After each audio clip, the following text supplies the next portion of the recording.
మీరు e commerce business start చేయాలనుకుంటున్నారా? అయితే ఈ వీడియో మీకోసం అండి. అసలు ఈ కామర్స్ బిజినెస్ అంటే ఏమిటి? అసలు ఈ కామర్స్ బిజినెస్ ఎలా స్టార్ట్ చేయాలి? స్టార్ట్ చేయడానికి ఉండాల్సిన డాక్యుమెంట్స్ ఏంటి? అన్నీ కూడా నేను స్టెప్ బై స్టెప్ చేయాలనుకుంటున్నానండి. ఇది ఫస్ట్ ఎపిసోడ్. అసలు ఈ కామర్స్ బిజినెస్ అంటే ఏంటి అనేది ఈ వీడియో అనమాట. ఎలా స్టార్ట్ చేయాలి? ఈ వీడియో చివరి వరకు చూస్తే మీకే అర్థమవుతుంది. ముందుగా ఈ కామర్స్ బిజినెస్ అంటే ఏంటో తెలుసుకుందాం.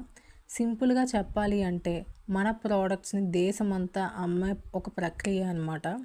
మన ఆర్డర్స్ని ఎలా రిసీవ్ చేసుకోవాలి, ప్యాక్ చేసి ఆర్డర్స్ని కొరియర్స్ ద్వారా ఎలా కస్టమర్కి పంపిస్తాం, ఈ ప్రాసెస్ని ఈ కామర్స్ బిజినెస్ అంటారు.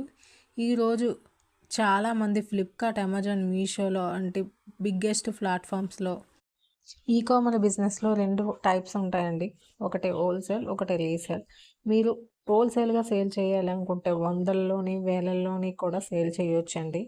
ప్రోడక్ట్ మీరు హోల్సేల్ అంటే కొంచెం తక్కువ ప్రైస్ పెట్టాలి. రీటైల్ అంటే కొంచెం ఎక్కువ ప్రైస్ పెట్టాలి. ఇవి దేశం మొత్తం వ్యాప్తిస్తాయి కాబట్టి మీ దగ్గర ఏమైనా హోల్సేల్‌గా ప్రోడక్ట్స్ ఉన్నా కూడా సేల్ చేయొచ్చు.